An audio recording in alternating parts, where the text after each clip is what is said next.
दोस्तों मेरा नाम है प्रियंक और आप देख रहे हैं बीइंग साइंटिस्ट चैनल में आपका स्वागत है। तो क्या होता है डेंसिटी या फिर घनत्व। तो घनत्व से हम आगे बात बढ़ाते हैं कि मतलब कि कोई चीज कितनी ज्यादा घनी है। फॉर एग्जांपल हम बात करते हैं कि हमारे सर पे जो बाल हैं वो काफी घने हैं और कईयों के सर पे बाल हैं वो मान लो इतने घने नहीं है। तो इसका क्या मतलब है कि बेसिकली सर के ऊपर जो बाल हैं वो एक दूसरे के कितने ज्यादा पास में है।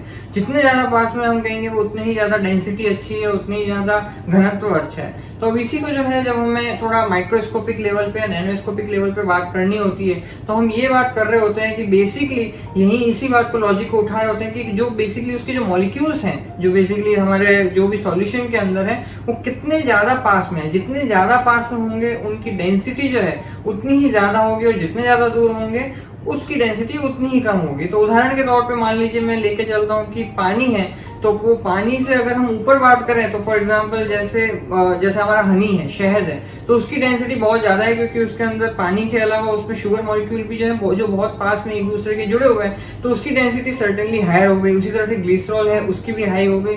दूसरी तरफ जो है हम बात करें किसी ऑर्गेनिक सॉल्वेंट जैसे पेट्रोल की बात कर लेते हैं, प्रोपेनॉल, इनकी बात कर लेते हैं, तो इनकी डेंसिटी कम हो गई, यानी कि पानी के मुकाबले ये एक दूसरे से काफी एक तरह से दूर है इनके मॉलिक्यूल। अब इसी को जो है अगर साइंटिफिकली बताया जाता है तो उससे बताया जाता है मास बाय वॉल्यूम के कंटेक्स्ट में, यानी कि एक गिवन वॉल्यूम के अंदर, एक गिवन आयतन के अंदर उसमें कितना उसका मास है। अब इसको टेक्निकलिटी को हम ऐसे समझ सकते हैं कि फॉर एग्जांपल अगर हमने 100 ml पानी लिया तो उसका वजन जब हम करने जाएंगे तो वो कितना आ रहा है। तो फॉर एग्जांपल अगर मैंने 100 ml पानी लिया है उसका मैं वजन करूंगा तो 100 ग्राम तकरीबन मान लो निकल के जैसे आएगा। उसी तरह से अगर जो हाईली डेंस होगा तो वो क्या होगा कि हमने ml तो 100 ही लिया है लेकिन उसके बावजूद भी उसका वजन 100 से ज्यादा निकल के आएगा। वो डिपेंड करता है कि डेंसिटी उसकी कितनी ज्यादा हाई है। और जो है मान लीजिए कोई ऑर्गेनिक सॉल्वेंट जैसा मैंने बात की अभी, अगर हम उसे ले रहे हैं तो 100 ml के अंदर जो है उसका वजन जब निकल के आएगा वो 100 ग्राम से कम निकल के आएगा। तो इस तरीके से जो है बेसिकली डेंसिटी को एक तरह से फिजिकल लेवल पे हम समझ सकते हैं और मैथमेटिकली इसे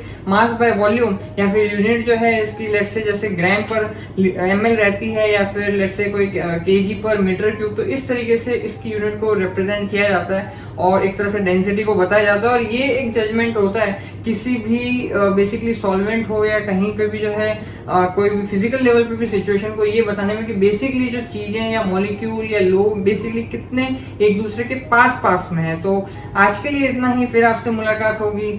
जय विज्ञान।